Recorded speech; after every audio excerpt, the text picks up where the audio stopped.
And this certainly has to be the most historic telephone call ever made from the White House. Challenger, only seconds after leaving the launch pad, according to NASA, has exploded. It just has the same seats that a normal car has. It's literally a normal car in space. And we're going back to the moon, back to the future, and this time back to stay. I should tell you that the first mission is scheduled to land on Mars on July the 4th, 1997. We will undertake extended human missions to the moon as early as 2015. We launched a new spacecraft as part of a re-energized space program that will send American astronauts to Mars. We will not only plant our flag and leave our footprint for an eventual mission to Mars. What you're seeing here is a mirage. It is Photoshop, but it's has to be. 5, 4, 3, 2, 1.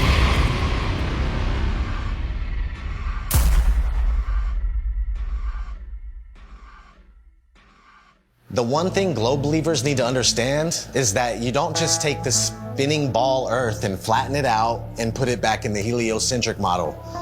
Like it's just the only misfit planet and it's flat and the rest of the planets are round. No flat earther has ever said that. No flat earther will ever say that because it's not what we believe.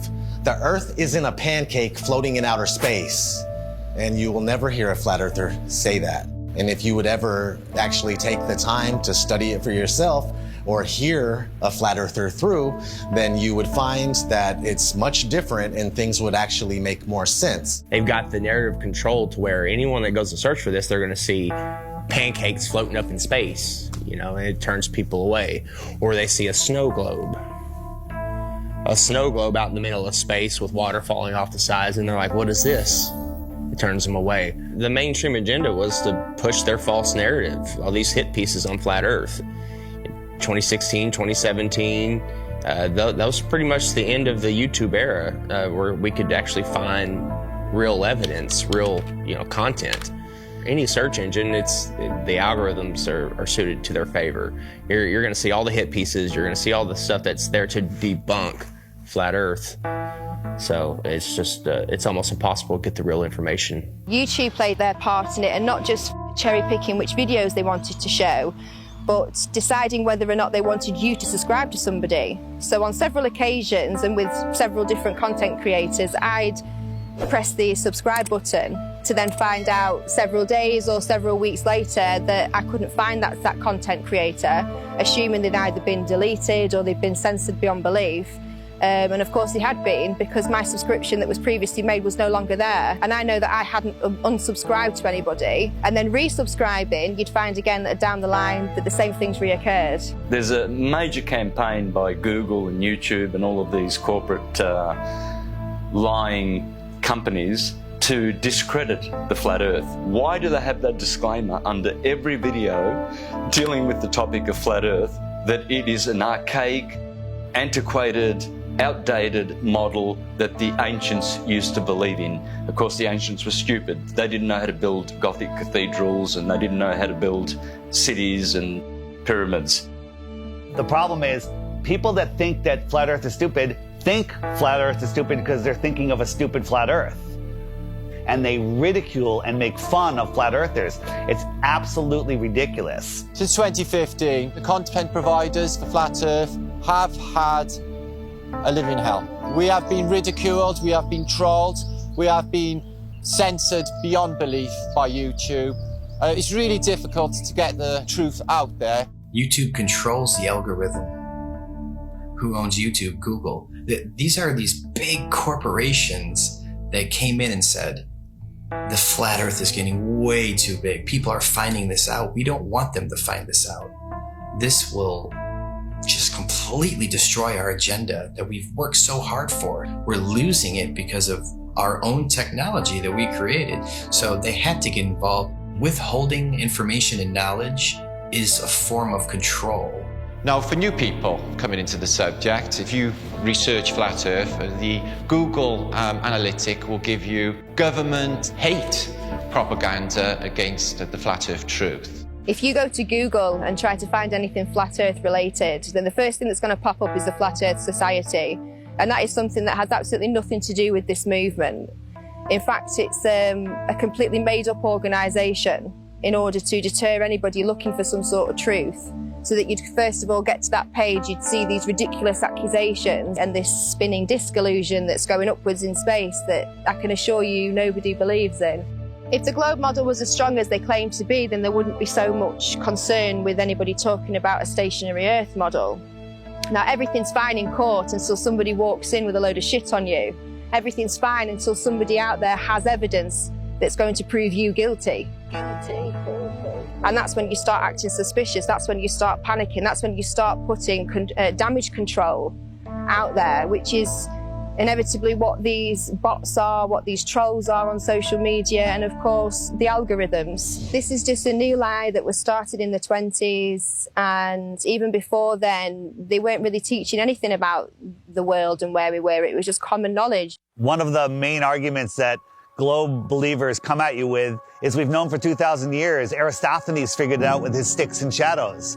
Well, Aristophanes may or may not have been a real mathematician. He figured out the shape of the earth. That would have made him the Michael Jordan of mathematicians, but nobody ever mentioned him in a book until the mid-1900s. What's crazy is I've talked to some elderly people, and they've told me that back in their day when they were in school, they didn't even learn about people like Copernicus or Galileo. Everything's up for grabs at this point. People like Christopher Columbus and any other figure in history could be totally false or created just for some sort of agenda. This is everywhere. We found somebody in Croatia. They said they were teaching flat earth through the 1930s. Most people think that this flat earth versus globe earth has been going back and forth for thousands of years. No, it has not. This is a brand new deception. They come up with these stories, these fictional stories, fictional characters, to reinforce that we live on a ball. All of our globe provers, Galileo, Aristophanes, Copernicus, the pictures of them show that they're Masons, but I contend that we don't even know if they're real. All of our history is a lie. I've met people that said that they were taught flat earth in the early 1960s in school. They were taught flat earth and globe earth, and then it kind of just went away. I interviewed Ruth, a 102-year-old woman, back in February of 2020, and she was taught flat earth in public school in Connecticut. Tell me your name. Ruth Heath. Ruth, and how old are you today? 102. 102. So you were born in 1918. 1918. And we were just talking, and I asked you what shape the Earth is, and what did you say? What were you taught in school in elementary school? I was taught in school that the Earth was flat. Where did you go to school? Elementary school? I went to Spruglin School in Hamden, Connecticut. So how does it make you feel to realize that you were right as a kid? It makes me feel better. It does make you feel better, right? Oh, it makes me feel alive. Oh my God, that is so true. My whole life, I believed, what I was taught. That's and then right. when I discovered the flat earth, you feel better about it. Because we are the center of creation. That's right. We are important. That's right. We are here. We are God's children. And when all the problems that are happening in this world today. I'll give you some good news. A lot of the problems that they report on the news aren't even real. That's right. That's right. They're just keeping us in fear. Keeping up. That's right. That's right. That's right. I understand that. I understand. They just say what they want people to know. That we never went to the moon? That was all fake? Is that right? That's correct. I saw that all happening. Yeah, so did I, and we all believed it, but that was just to reinforce that people to believe they can live on a ball, they can walk on a ball. It's such a lie. It's such a lie, but knowing the lie is like going to a magic show. I woke up. Yes, that's what we call it. We call it red. This is your moment of waking up.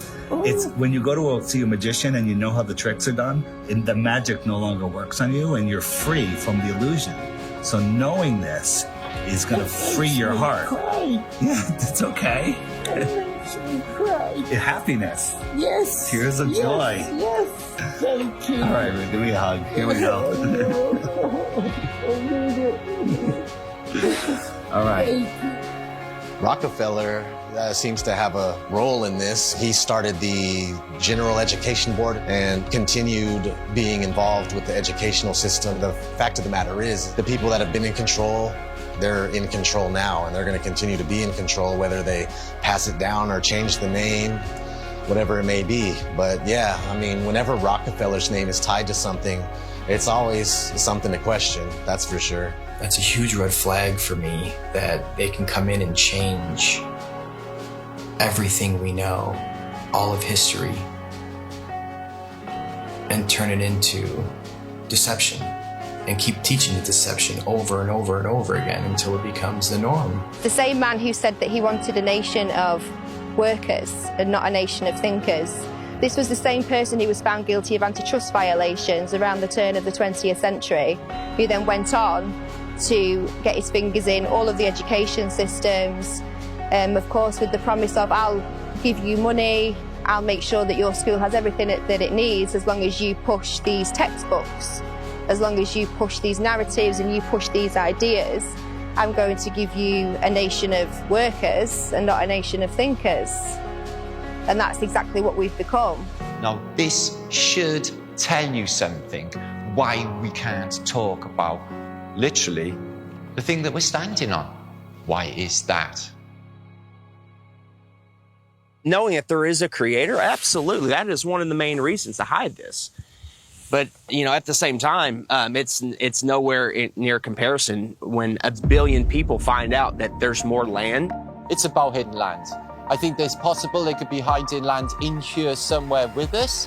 And I think that the Antarctica Treaty is very, very, very sinister, and there must be something else going on. They went really tough with their implementation of the Antarctic Treaty and everything else, and just to keep people away from the truth. They didn't want people to know about more land. Haven't we been fighting over land forever? Isn't that what always happens? Countries fighting over land, but not on the outskirts of Antarctica. Oh, no. No fighting there. They're all in agreement. You can't go there. You can't explore any of it. That treaty was in effect in 1959. It can't even be questioned until the year 2041. The longest lasting treaty that all of the world signed on to at the same time and is still in place. Antarctica is the container of our world oceans. What is beyond Antarctica? Why is the government hiding Antarctica from us? Why is Antarctica completely off limits except for taking a tour of a little peninsula off of South America, which is nothing? And people go, well, you can go to Antarctica. We spent months trying to actually do it. Yeah. I was going to send a crew. They won't call back. You can't even go there. There's one peninsula where you look at penguins. Exactly. Then you think, I have some friends that went to fucking South Pole. Yeah. They put them in that little fucking island with penguins. You can't just saying you went to Antarctica and you walked around it. He's like being in New Jersey and saying you were chilling in California. It's fucking huge. There's about 100 different companies that you can spend a lot of money to go on a little guided tour of just that peninsula, but all of those companies are owned under one umbrella. One person controls them all. They don't let anybody explore Antarctica.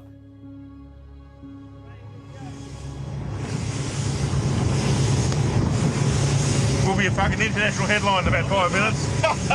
Australian Navy ship shoots it. Facing our way.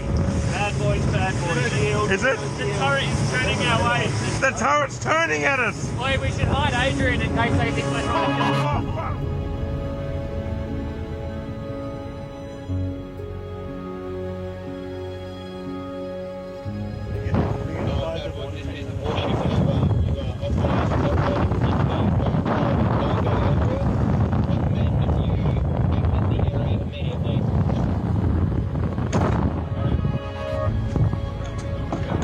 We're just traversing. Is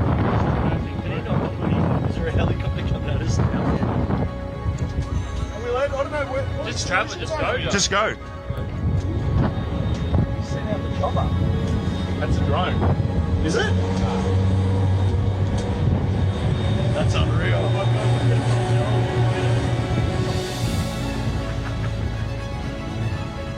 When people say, why the lie?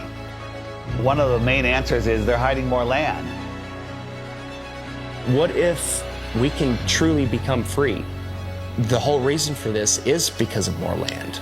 Because think about it, if there's more real estate, if there's more resources, natural resources, if there's more food for our starving children, if there's more space, more room for us to get away from the child sex trafficking, if there's places where we can go and other civilizations we can be a part of, where they don't charge you for water, they don't charge you for free energy, they don't charge you for property taxes. What if there is more land? Nobody can go explore Antarctica, period. Because if humanity found out there's more land, then the heliocentric theory is gone. They can't start adding more continents on the bottom of a ball. It's just, they wanted it silenced right away. There is evidence out there through old maps, namely the 1,000-year-old Japanese Kawabashi map, which shows continents and lands outwardly of what they call the ice shelf or the ice wall. So why are they teaching the globe model? Well, you see, the globe is a container, and it's a container of all the known land. The Jesuits and the Freemasons, they needed a new model because they wanted a new world order. Because right now on a ball or in a snow globe, there's only 7 continents. That's all there is. So everything is very limited. We have a limited supply. Resources are very scarce because the Earth is a globe, right? It's cut off, everything's cut off. If you open it up and there is more land, then there's plenty of resources. More land means more resources. Well, that's huge if they're hiding something like that. There's a scene in The Truman Show where Truman is like, I want to be an explorer when I get older. I like to be an explorer, like the Great Magellan. Oh, you're too late. There's really nothing left to explore. Imagine if there's like all these beautiful places to explore still, and finding out that there's all this land, it just opens up the door for discovery again. Have you ever heard of the eyewitness testimony written in the books, The Iron Republic, The Smoky God, Worlds Beyond the Poles?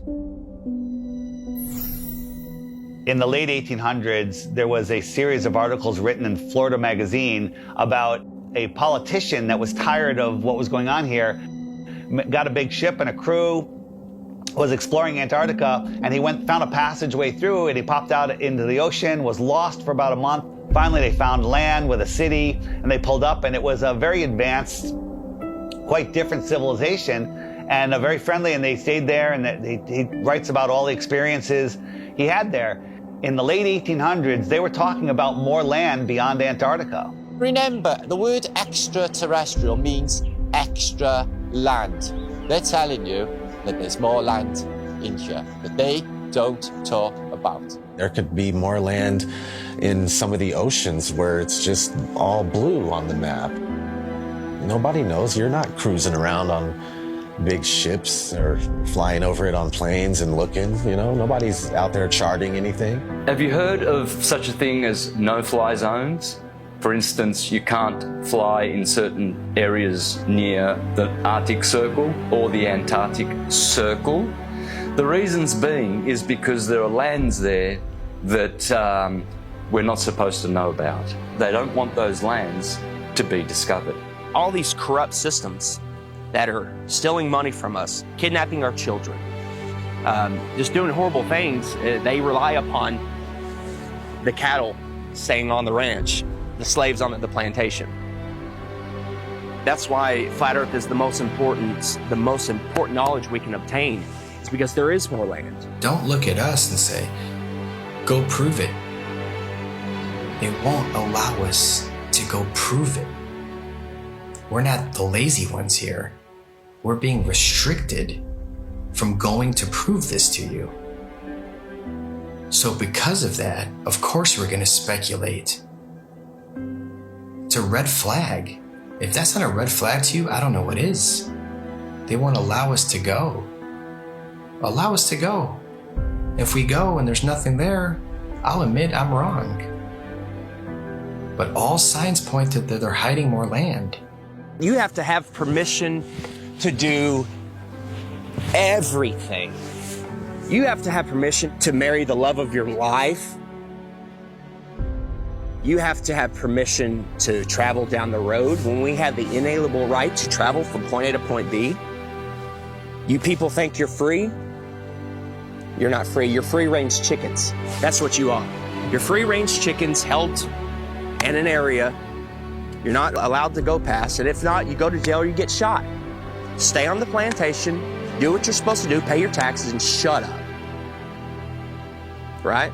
Well, if there is more land, and I sincerely believe that there is, then that's the perfect reason to lie to everybody. And it's not just about hiding a place for more resources and where else we can go and dig for gas and gold. It's not about that. They're hiding freedom. They know that as soon as we all find out that there's another place to go without dictatorship, that we'd be gone. There's endless amounts of everything, and there's so much more land out there, and there's many places to explore, and they just want to keep us here in the middle of the pond, stuck here thinking that this is all there is. What happens to the price of gold and all natural resources if there's more land? Gold can't go to $1 an ounce. Gasoline can't go to 20 cents a gallon. We can all have, you know, thousands of acres of land to ourselves.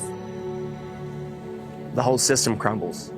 The entire system crumbles, period. On the other hand, we have the North, which is also off limits. I went on my first official trip. I was going with my father and my grandpa Sinclair up to the North Pole. It was a very glamorous destination. I figured I was finally going to be let into the reason for the existence of this high security Arctic base. That was exactly right.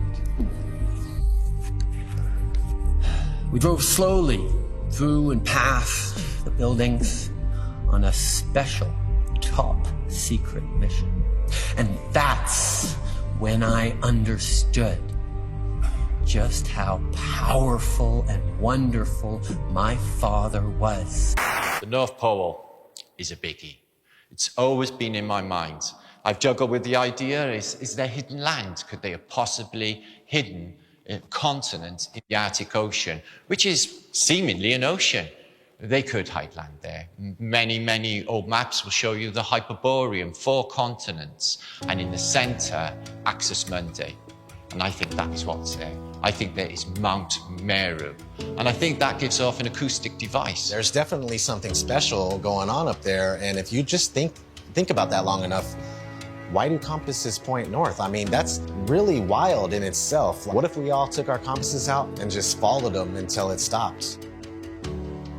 A compass will always point north, towards the magnetic north. There's some kind of force or some type of energy, frequency, vibration that's pulling that needle to the north. It's crazy to think that all compasses are pointing north to the North Pole. No compass points south. There is no South Pole. There's no compass that's going to go south. And no, it's come to the north. There's something there. I think we can all agree there's something there. And it's crazy that they cover it up. They've covered it up for so long. There's ancient civilizations, the Nordics. There's people have talked about, you know, the Rupert Nigra, the Mount Meru, the giant magnetic mountain at the center.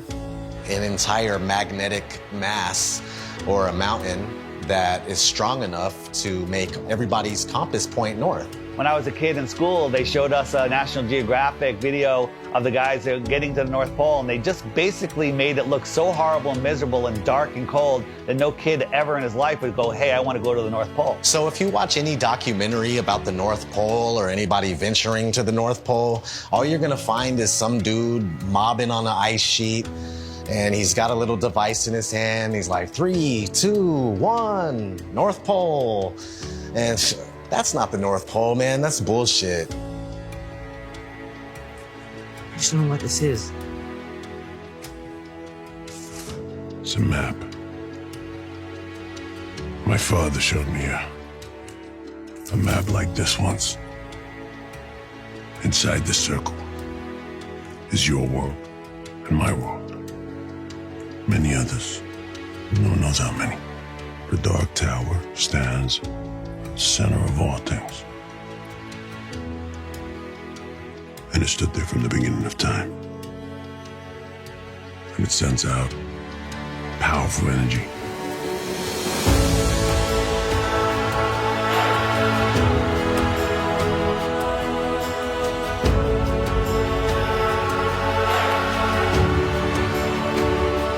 I think that there's possibly a North Pole hole part of the electromagnetic torus, which gives off a green light, which you see as the Northern Lights. The North Pole is the center of the Earth. It is a hyperbola.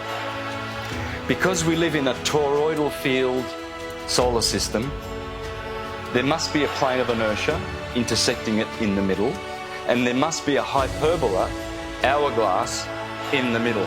In the Srimad Bhagavatam, Canto 5, it calls this Mount Meru. And why are we not allowed to go anywhere near there? Well, simply because you cannot go there. It is a magnetic toroidal hyperbola. Therefore, there is no way that you can fly anywhere near the North Pole in the center of the Earth. Admiral Richard Byrd said he found more land, in the north as well as the south. There's a book called The Smoky God of a father and son that ended up finding more land in a race of giants with technology beyond your wildest imagination. Cartographers have charted, maps with land in the center, where all compasses point. There's just a lot of evidence pointing to more land. So yeah, 100%, I would put my life on it that there's more land at the north. It's just as heavily guarded as the south. Can't go check the north and let me go check. I'll take some pictures and videos and come back. You're not even gonna get that close. You're gonna be turned around, the same as the south. All the way up until the 1600s, they had 4 land masses around the North Pole region. And right after the 1600s is when it slowly started disappearing until finally it was all gone. And you can verify this for yourself if you just go back before the 1600s and look at maps of all sorts. You'll see these land masses on each one, and then sure thing, these land masses just started being deleted from history. So what are they hiding at the North Pole? If we sit back and observe all of this evidence, this eyewitness testimony, the verdict would come back guilty. It would come back guilty. Okay. You are moving 1,000 miles an hour as Earth rotates. You are moving 18 miles per second in orbit around the sun, and you don't feel any of that. Okay? Okay. You don't feel any of that. If it's trying to fling you off the Earth, okay, but the force of gravity is resisting back, by what force is it trying to fling you off? That upward centrifugal force subtracts from the gravitational force that the Earth is trying to put on you. It subtracts. Okay. So, Chuck, what do you weigh here and now? 192 pounds. Yeah. I'll give you the 190 pounds, okay? Okay. So if you do the math, you run to Ecuador, because we're in the Western Hemisphere, so let's stay there. You run to Ecuador, you will not be 190 pounds. You'll be like 185 pounds. What? That's how significant it is.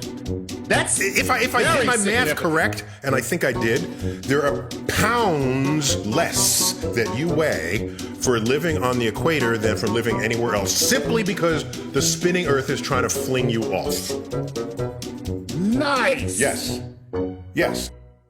If the Earth is spinning at 1,000 miles an hour in a curved trajectory, we're dropping at a rate of miles per minute. But somehow none of that inertia affects these rocks here, which are perfectly balanced. The fact is, the Earth is stationary, and that is scientific, not pseudoscience. In 1879, George Airy, astronomer royal for 49 years, who did a telescope experiment and proved that the Earth was stationary. Then we have Parallax, also known as Rowbotham, who carried out an experiment in the late 1800s on the Bedford Levels experiment, where he went at a distance of 6 miles, which should have showed up some sort of curvature of around 16 foot. No curvature was seen at all. Then we have Michelson, Morley and Sagnac in the early 1900s with their interferometers using light instead of telescopes this time. And with their interferometer experiments, they proved that the ether over the Earth, the field, is moving and the Earth is stationary. We also had Michelson Gale.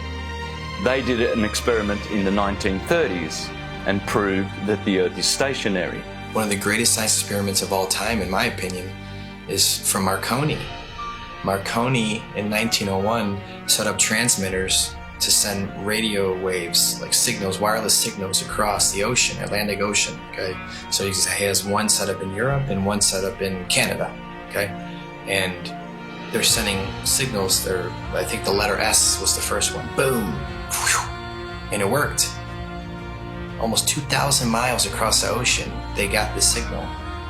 There's no curvature. You're talking about 600 miles of curvature between the 2 points. But it worked because all water's level. I don't even know if he was trying to talk about that at the time. It was just more about his technology that he was coming out with. And have you learned about that in school?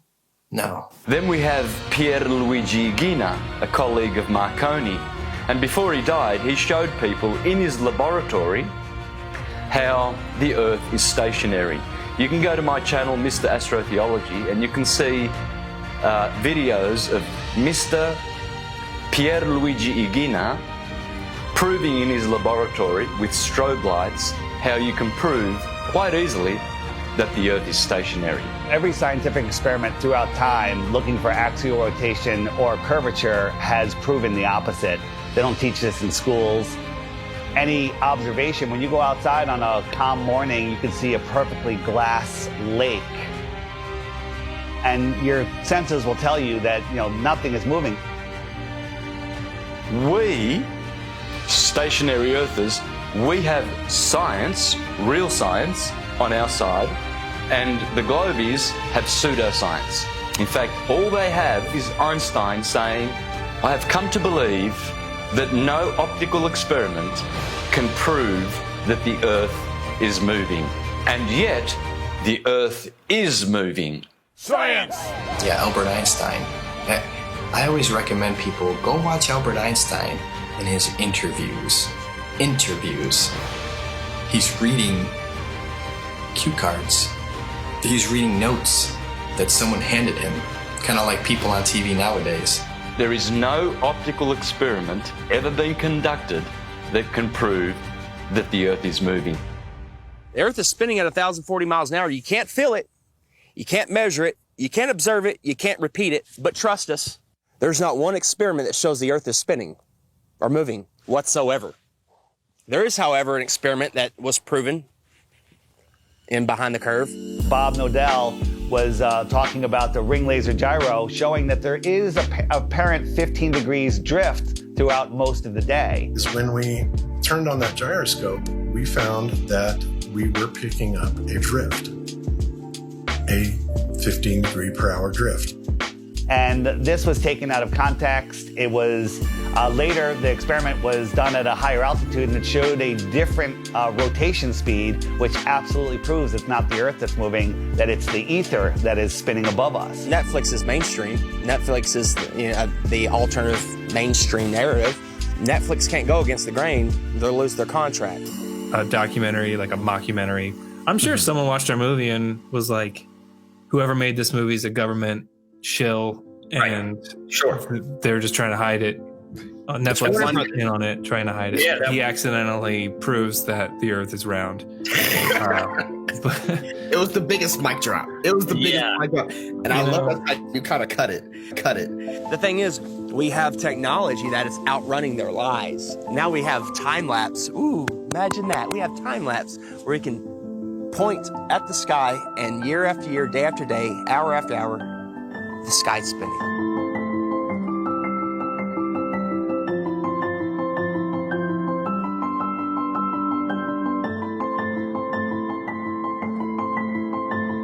Every day there should be different stars random stars in the sky if we are traveling at 650 million miles an hour, which is Mach 870,000. Do you really believe that every year we move through space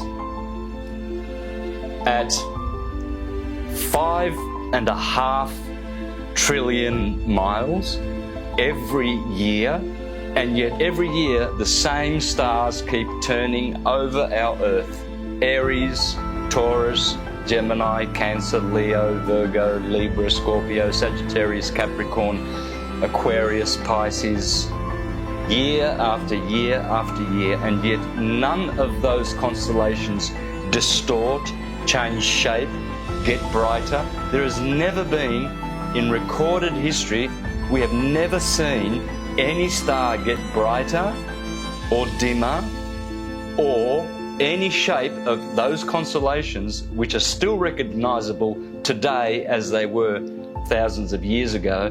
They never suffer any parallax or distortion. Polaris has never moved in all of recorded history. Point your camera up at Polaris and do a time lapse and watch God's perfect timepiece spin above you.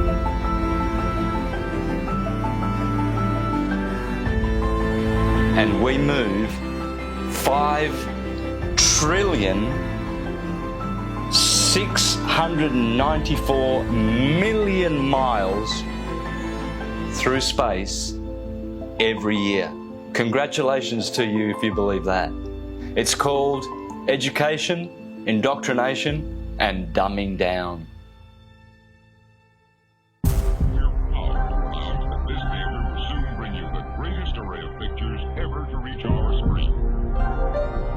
If you look back in history, you got Universal, their company. They started off with a logo with a globe in it, but it wasn't until like the 1920s that they actually had the motion one where it was a spinning globe. And they actually had an airplane in the early ones, like leaving a chemtrail that said Universal, which is kind of funny. Nobody has been high enough to even see what it looked like. They were definitely trying to instill the image of a globe in people's heads because obviously early on in the movie industry, they were one of the most popular companies to make movies, so people were going to the theater and seeing this globe. So they're showing you a globe before every single movie to program your mind. They were showing this globe before they even went up there to see what it was.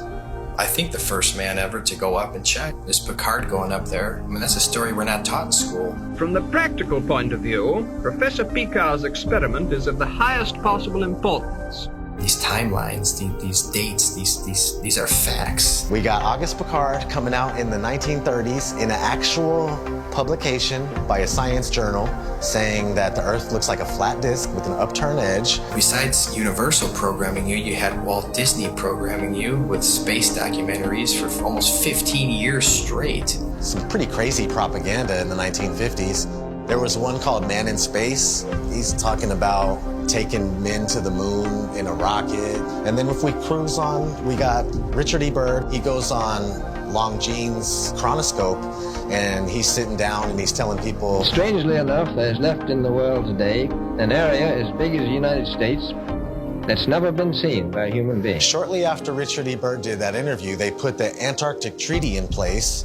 And then 1 year later, NASA is established. Almost 0 hour at Cape Canaveral, and enlarged 16mm pictures show a monkey specially trained and conditioned for voyaging in space. 2 monkeys had been selected for the job. They called them Abel and Baker, A and B, of course.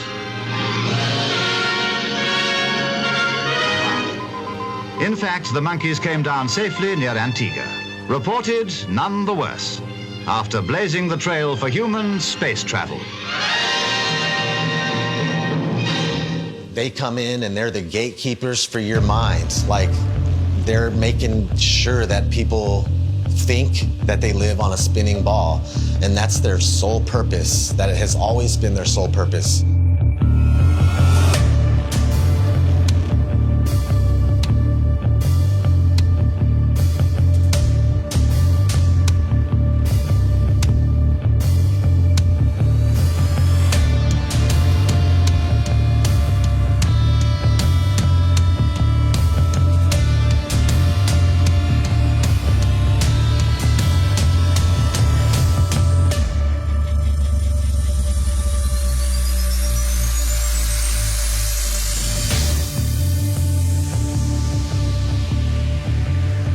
is the magic of engineering. I would wear a mask on my face in a nanosecond, but unfortunately we lost the technology. It can take days, even weeks, to produce just a single image. The dazzling final results, enough to keep us all dreaming.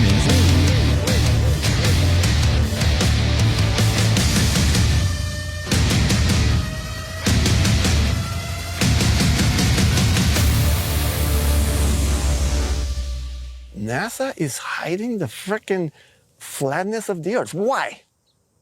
It's okay to say, I have a fisheye lens, right? Because, yeah, fisheye lenses are useful. You know, you get more, you know, in architecture or, you know, realtors use them. But when you're doing it too much and you're not really coming out and saying why, questions build up.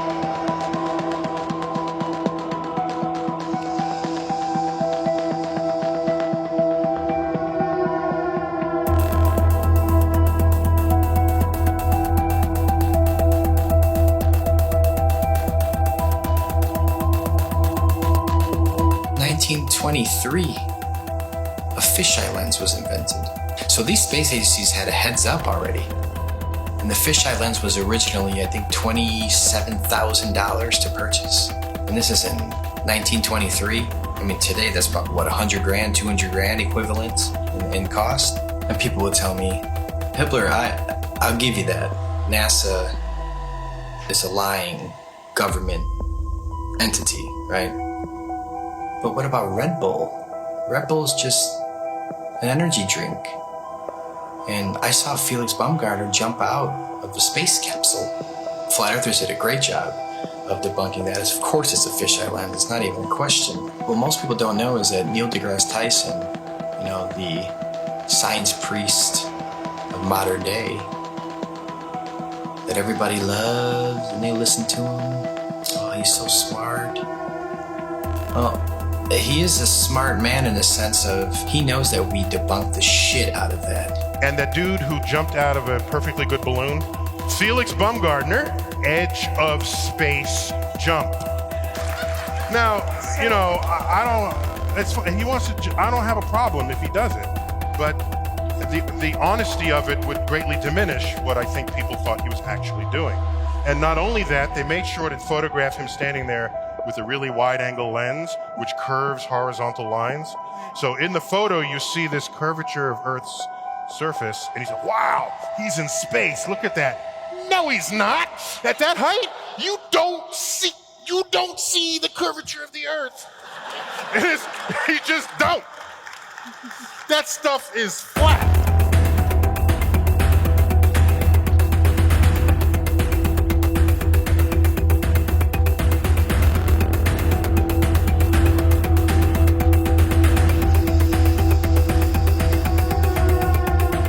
So much pressure on Neil deGrasse Tyson to come clean. He had to.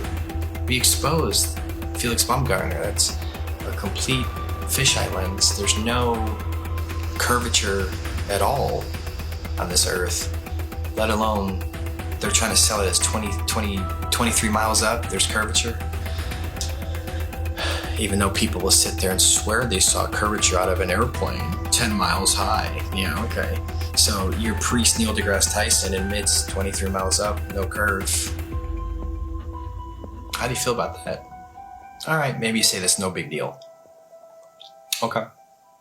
Even though Felix Baumgartner himself said he could see the curvature of the Earth. It's almost overwhelming. When you're standing there in a pressure suit, the only thing that you hear is yourself breathing. You can see the curvature of the Earth. You can see the sky is totally black. You can see the curvature of the Earth. You can see the curvature of the Earth. You can see the curvature of the Earth. That's 120,000 feet, 4 times higher than most passenger planes fly.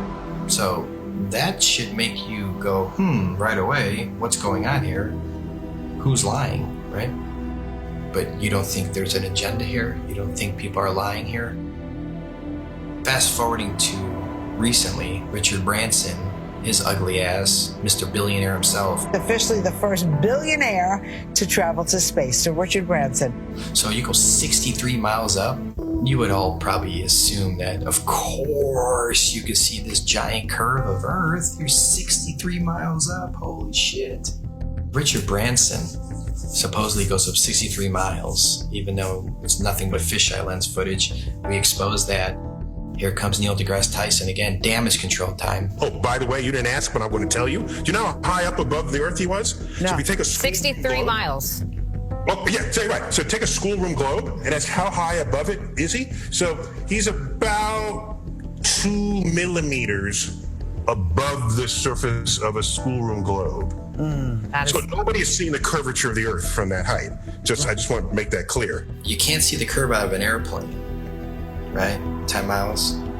You agree? I hope you agree so far. Okay. So 10 miles up, no curve. Red Bull, 23 miles up, no curve. Branson, 63 miles up, no curve. So where is this curve at that you swear by? Because if you live on a ball, I don't care how big the ball is, it could be 4 times the size of what they told us, you would still see a physical curve at some point. That's what the horizon's supposed to be. That's how the sun is going. I mean, there's a curve of the Earth. All these theories involved with the curve of the Earth get thrown out the window. That's what happens with a new company. This is the fiction section. Fiction means it's a made-up story. Oh, hey, Elmo, I bet we can find your Galactic Gale comic book here. Oh, boy, Elmo, hope so. We all know who our enemies are. They are called the globalists, with their false idol that they give children on the teacher's table at kindergarten, the false globe of the global agenda. People are just deceived. I mean, I grew up from kindergarten. There's a globe. My kids, they graduated from kindergarten and it was a freaking globe. They gave them a globe at graduation to take home like an inflatable beach ball. And I was looking at that thing going, oh my God. We are taught that the Earth is a ball before we can talk. In school, there's a globe in the class. One of the first worksheets we get is a sheet on the orbits of the planets and the sun. And I actually still remember that sheet. I did it, I got it right, I was so proud of myself. Sesame Street has astronauts on, Disney. It's all globe programming. So your entire world belief is around this. If you think about it, they've gotten us at a very, very young age with the lying. Before we have any critical thought, the capability of thinking for ourselves. They teach us lies from the very beginning, from Tooth Fairy, Santa, dinosaurs. With Santa, for instance, I mean, we're taught this lie, you better be good. We need you to stay in line and be good. Don't be naughty, be nice. You want to be on that nice list. Santa will come and bring you these material gifts, and then fast forward, you find out Santa isn't real. For 5, 6, 7 years, however long the lie went on for, you've been conditioned a certain way, to act a certain way, so you'll fall in line. You'll do exactly what mommy and daddy tell you, what the teachers tell you. And when you realize that lie, it's subconsciously, you're taught at that point, it's okay to lie. It's okay to lie. It's okay to accept lies. It's okay for people to lie to you. It's okay for you to lie. So the whole world is a fucking liar. Everyone's a fucking liar now because they were taught at a very young age it's okay to lie. They get you with these lies of Tooth Fairy and Santa at a young age. So when you're an adult, you can't tell the difference between a lie and reality. And when you do find out it's possibly a lie, oh, it's okay. You're subtle. You're passive. You allow the lie because you're used to, it's okay to lie. You've been conditioned your entire life. It's okay to lie. It's okay to be lied to. So when the lie comes out, people are just like, okay, whatever. Got to turn on my Fox News. Got to go to the bar. Got to go watch my football. Give them bread and circuses, and they will never revolt. When people hear about Flat Earth, when I talk to them about it, they think it's the dumbest thing ever. They think I'm uneducated. They don't realize that they don't know what they're talking about. And people say, well, what about ships over the horizon? You explain that. What about sunsets? You explain that. What about seasons? You explain that. And then they throw their hands up and go, well, why does it matter? What difference does it make? I still have to go to work tomorrow. That's right where they want you. They want you working in your slave job. They want you obeying orders, doing what you're told, and living paycheck to paycheck, and just not realizing where you are. The truth is, we're not spinning out of control, lost in space, where an asteroid could take us out. They want us believing we're running out of fuel. They want us to believe we're running out of food, when anyone can go and get a seed, stick it into the ground, water will fall from the sky and food will grow out of the ground. There is no shortage of water, food, space. Every American family could have a half an acre in Texas and the rest of the country would be empty. They're lying about everything. You let your kids get raised and taught by other people that you don't know what they're learning. Everybody's disconnected. There is no harmony or anything going on with human beings. We're all scattered, disconnected, and pretty much what they're doing with teaching us this whole lie about the Earth being a ball, and you're flying through outer space, and dinosaurs used to roam the Earth, and if these powerful beings can get wiped out by a comet, then what are we going to do if a comet comes? We're done. So the heliocentric model not only manages to keep us all completely worthless floating amongst the stars in space, but it also keeps us in fear that we're either going to knock into something in the future, or there's going to be something that then bangs into us that causes some sort of horrendous collision and we're all going to die, or maybe, you know, some cartoon satellite has found another planet where there could be like flesh-eating monsters on there, and it's, you know, some sort of crazy shit that they throw down your face and try and say, you know, this is, as well as everything else that you're scared of, keeping your house, keeping your health, keeping your family together, there's also a chance as well that some rock may fall from the sky and kill you tomorrow. And another thing people don't know is that not only in 1920 did Rockefeller change all the textbooks and come up with his own agenda of what they want you to know, but there was a man named George Lemaitre. I felt like, you know, Einstein passed the torch to him or something. They were good friends, apparently, and George Lemaitre was a Catholic priest. Yeah, a Catholic priest. And in 1920, he said, hey, we came from a Big Bang. It's all about 1920 was a crazy year, huh? 1920, they said that we came from a Big Bang. We exploded from nothing. Well, how do you prove that? Well, no, you can't, but that's what was stated. So here's this Catholic priest where, in my opinion, they knew that even though non-religious people knew the Earth was flat and stationary, they were trying to group just called flat earthers at that time. They're flat earthers, they're all religious people. So let's bring forward a Catholic priest. Look, he's not a scientist. He's not government, he's a priest. He's Catholic, he's holy. This is brand new. This isn't thousands of years old. This isn't the Big Bang's been around for thousands of years. Heliocentrism has been around for thousands of years. No, they create fictional characters, Galileo, Copernicus. They create characters to support the New World Order, their agenda. The way they change the entire school system and structure of what we know and all the information and knowledge that we obtain. If it's false, then yeah, they got their goal. A nation of workers, not thinkers. No one thinks. What's the circumference of the globe? I have no idea. How fast is it spinning at the equator? Don't know. How fast is it orbiting the sun? Cody? You have glasses on. You should know this. How fast is the sun moving? Man, you're asking some questions I'm not ready to answer. But see, this is the point. You guys laugh at flat Earth, but one, you don't know what flat Earth is, and worse is you don't even know what your own solar system is. They don't know their own model. You can ask them, what's the radius of the Earth? How was it found? What's the speed of the Earth around the sun? How fast is the Earth spinning at the equator? How fast is it chasing the sun? How many miles does it go a year? How far is the sun? They don't know any of these things, but yet they defend this and they ridicule and make fun of flat earthers. All the things that I was patronizing and condescending and going, oh, sloughing off, that's not worthy of me. They rose up to eye level. And I remember saying, boy, the world is flat. I'm looking it in the eye. I see further, I see wider, I see clearer. I settled on near infrared, like some of these cameras can be converted to near infrared, you know?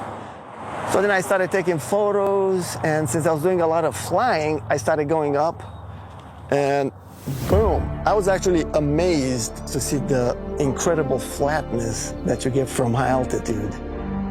Everywhere I looked, there was like clues that the Earth is flat. And I was like, this is blowing my mind. Everywhere I looked, the Earth is flat. And NASA is lying about the curvature. So I said, something is eerily wrong over here, man. When I saw across the Gulf, right off the coast of Texas there in Louisiana, I was flying to Orlando, and I saw all the way out in the distance, and you could even see the rays of light at a different angle. That tripped me out.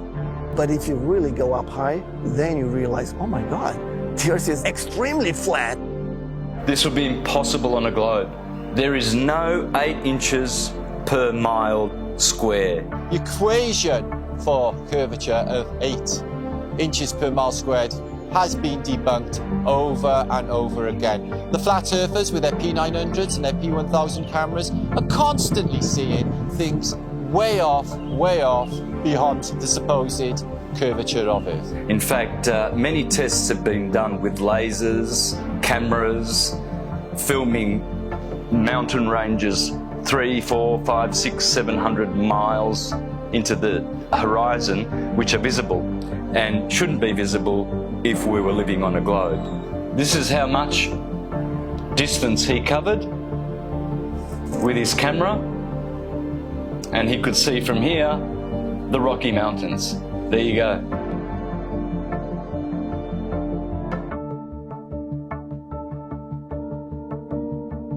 There is no 8 inches per mile square. There's no way you can see 500 miles on the other side of this ball. There's no buildings that are curving backwards. If point A to point B, you're on a ball, you know, they're not going to be flat up and down like on our flat Earth. They're going to be like this. There's no tilting. They've measured distances from the base of buildings to the top, level and flat.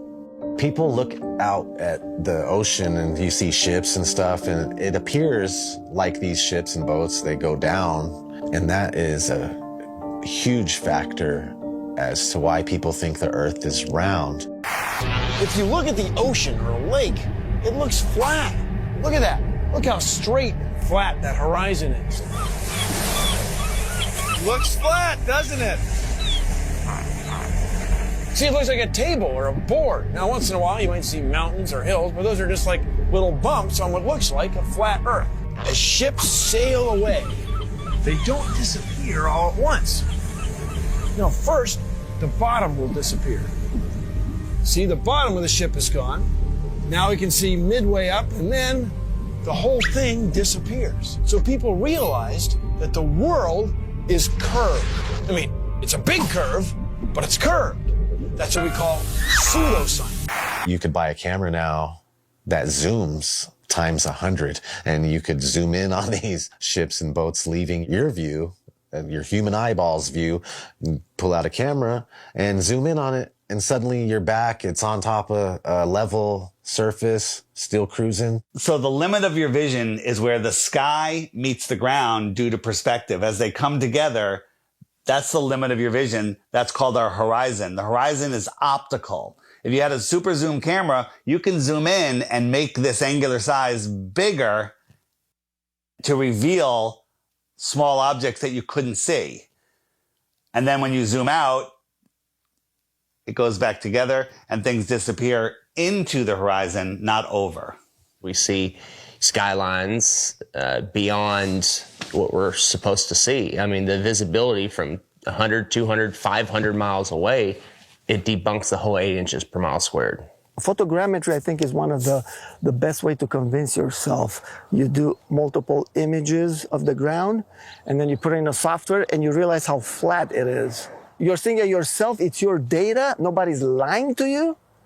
You've taken the data yourself.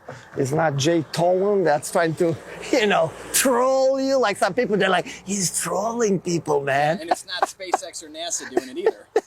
It's yourself. Yeah, it's yourself. You're doing your own experiment. Many times when you're looking out over water, there's waves. Well, those waves will block entire city skylines. If this was a wave right near me, if my face was a city skyline, it blocks just the bottom, But if that wave was closer to you, it blocks much more of it.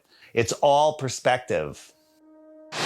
And I thought I wasn't going to get anything that would beat this until I found this photo from Grandmere State Park. This is from Joshua Nowicki. And what you're seeing here is a mirage. Typically, we would not be able to see this. This image would be viewable from much, much higher in the sky, up in space. The story has been one of the most viewed stories on our website ever. They say my explanation is a cover-up.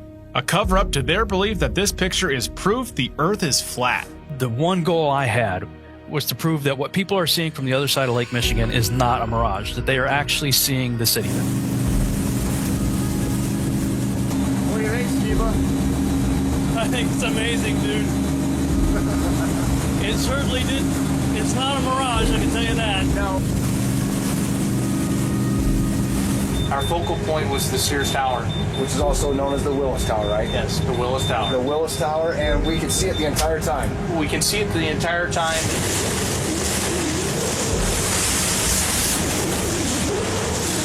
That's not a mirage.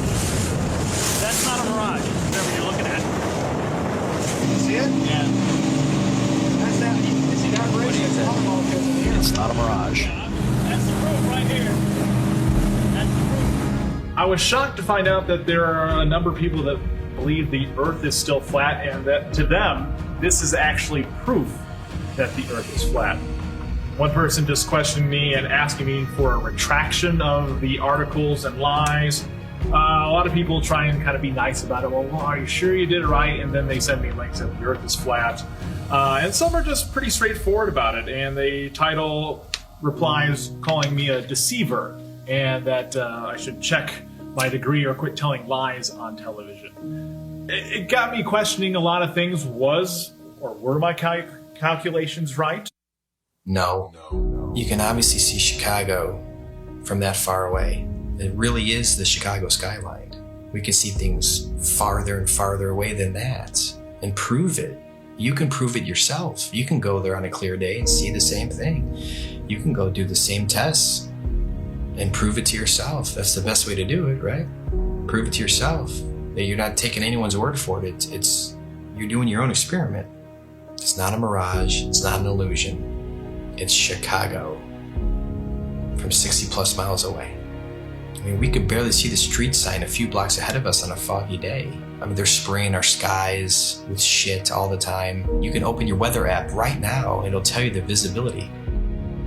But that's how far they're telling you can see the weather patterns. There's so many different factors of why we can't see that far. We're not superheroes.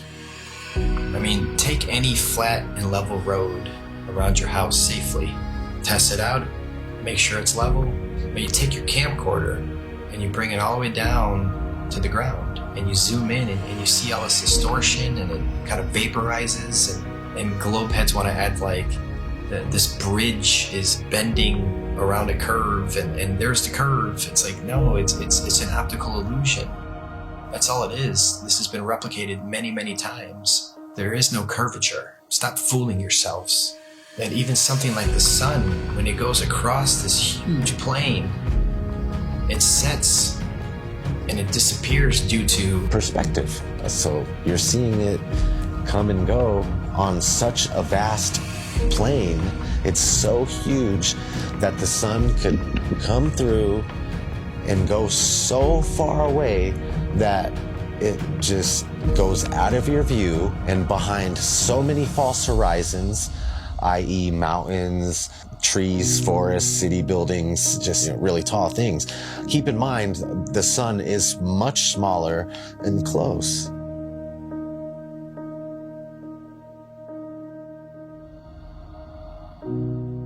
This is an intelligently designed and created place.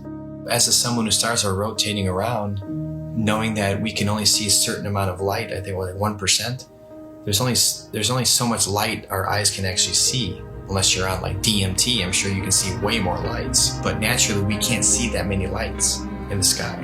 All ancient civilizations spoke about other bodies, other lights in the sky that may or may not be visible to us at any given time. It's crazy though, when you see solar eclipse, you don't see the moon at all. I remember as a kid, I'd like, where's the moon now? And it's like you just see this black circle and then everything goes back to normal, it seems like. It's like, what the heck just happened? On the total eclipse of the sun, the shadow that the moon casts on the Earth is only 70 miles wide.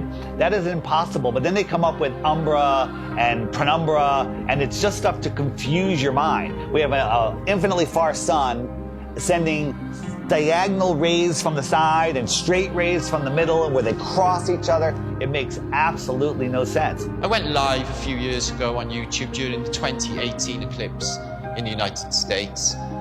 On a live event, and we were all waiting for the moon to actually show up to cause this elliptical, this eclipse, and all we found was no moon showed up.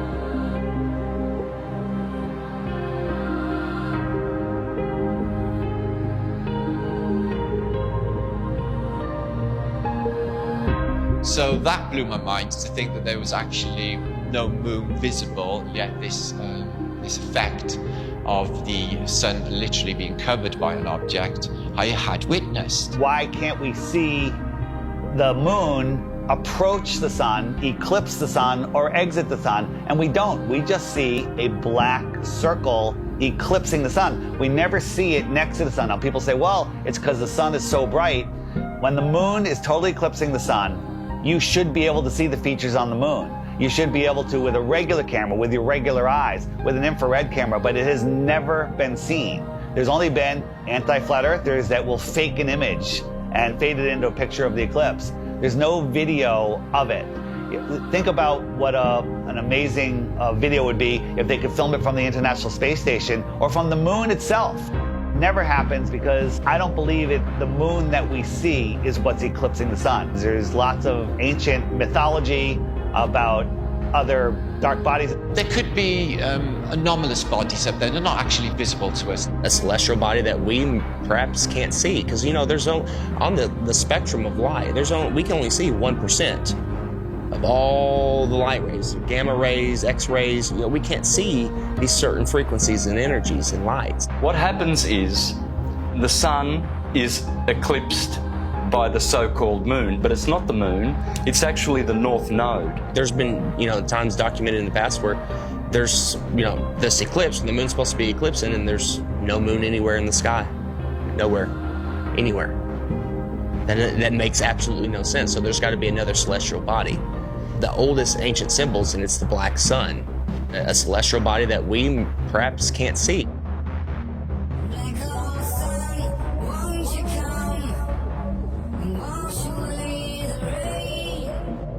A lot of ancient civilizations always spoke about a black sun. It's like, why are they talking about a black sun for hundreds, if not thousands of years? And that information now is turned into, oh, the black sun is an evil thing. It's like, well, yeah, of course, that's what they're selling it. They're selling it to you as an evil thing to stay away from it. They already don't want you to like the real sun in the sky. They push it so far away. They want you to not care about it.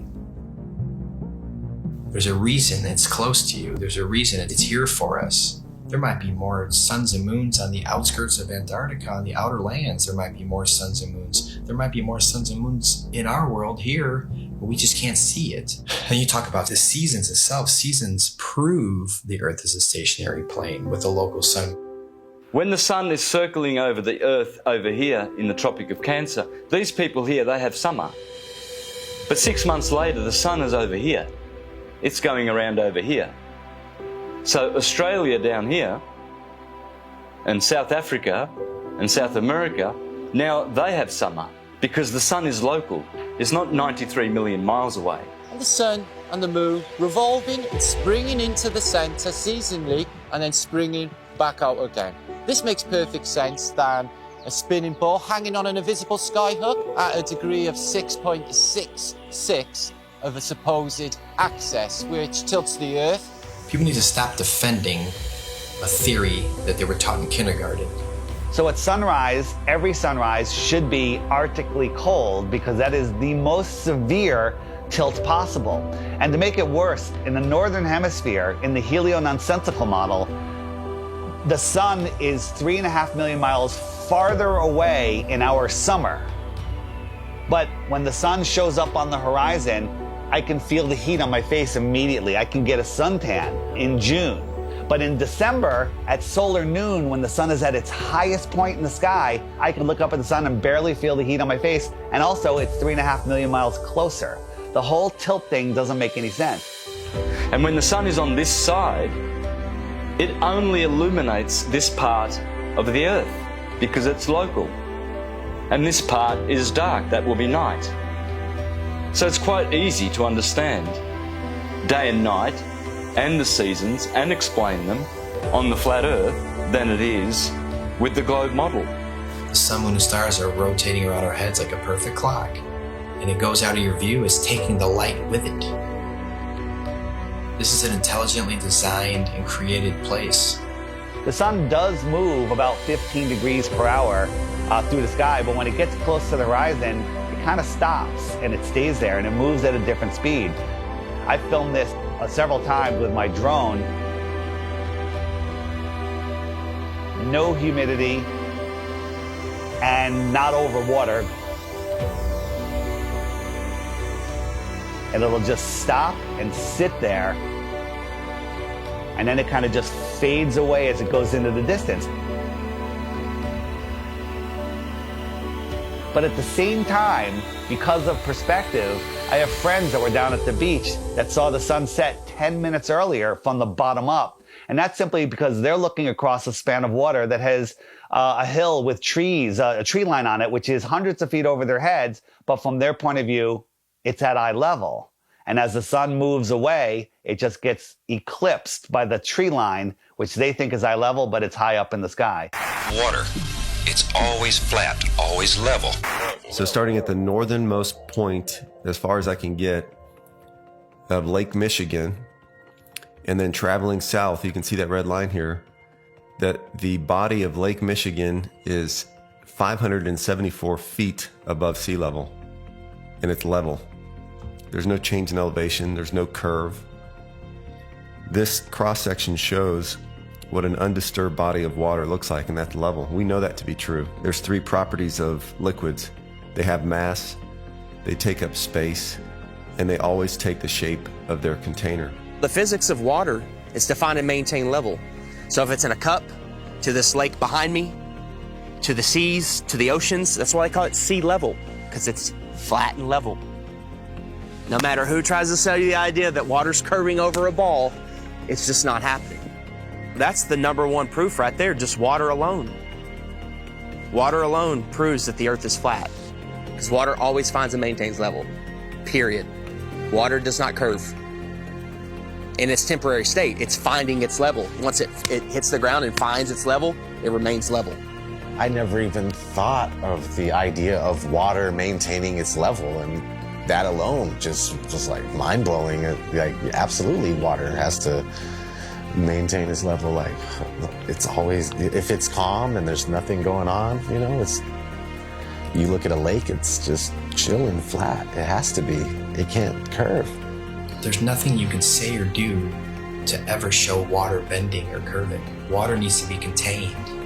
No matter what you do, it's going to remain level. The flat Earth proves beyond a shadow of a doubt the existence of intelligent design, a creator, and we are all important in the center of the universe. Yes, it is absolutely imperative that we know that there is a creator, that the sun, moon, and stars revolve around us, that we have a purpose. We are at the center of the universe. I didn't become a millionaire until I realized I was at the center of the universe. Now I have a purpose. Once you understand that you are at the center of creation,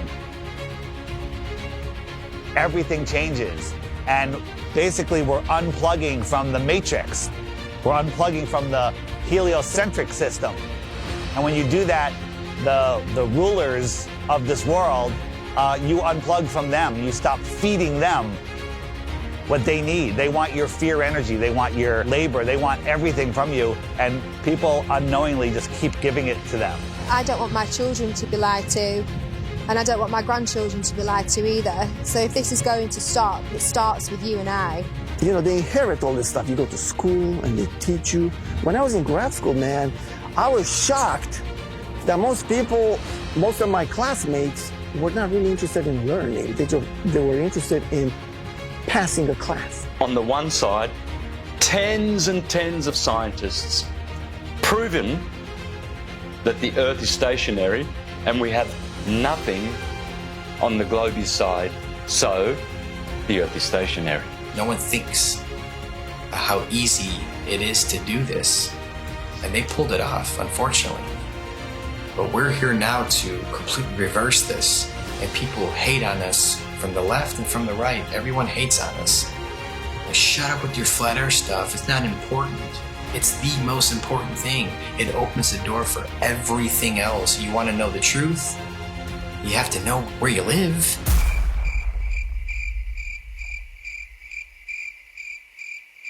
This whole agenda is to keep people disconnected from our creator. You know, they want to just cut all our ties spiritually, and that's one reason why they calcify our pineal gland. They don't care about our health. You know this by look at your water supply. Even the water that you'll drink yourself when you go and buy bottles of it, it's got chlorine in it, it's got fluoride in it. These are all chemical waste products that they then rebrand and put in our drinks and tell you, oh, well, it cleans it. We'll also take away all of the medicine that's kept people alive and well for centuries. And they'll tell you, oh, no, that's not good for you, that's not safe for you. Here's our product, here's our petroleum-based medicine that they've been pushing on us for the past 100 years. And of course, look at people's health, look at the world's health. Are we a healthy nation? Is any nation a healthy nation? No. And who's in charge of healthcare? The governments, the corporations. So it seems like everything that they touch turns to shit, so why do we allow them to touch everything? Stop defending Rockefeller, Rothschilds, all these goons, these people that want the New World Order, the modern day people, Bill Gates, Schwab, all these people that they're pushing for it and they feel like it's almost there, and we're sitting here fighting it. We're sitting here trying to wake the world up so we can have a peaceful and loving world again. And you're attacking us. Whose side are you on? We're trying to take these evil entities down that suppress our knowledge. We're trying to give knowledge back to the world so we can become powerful again. If there's more land, if 1 billion people found out tomorrow that they can all go to outer land space and visit other tribes and civilizations and explore technology and animals, the whole system would crumble. And I know there's a lot of people out there, celebrities, people with big shows, big names, with big followings that know the truth of this world, and you're keeping quiet just to protect your little empire. Well, now it's time to say something because the empire is falling. If we don't do something now, all of this is going away, and they're taking over this world. So speak out. It just takes one celebrity, one person with a big following, and then it goes viral, and then the entire system collapses. All of this world control is based on the heliocentric lie.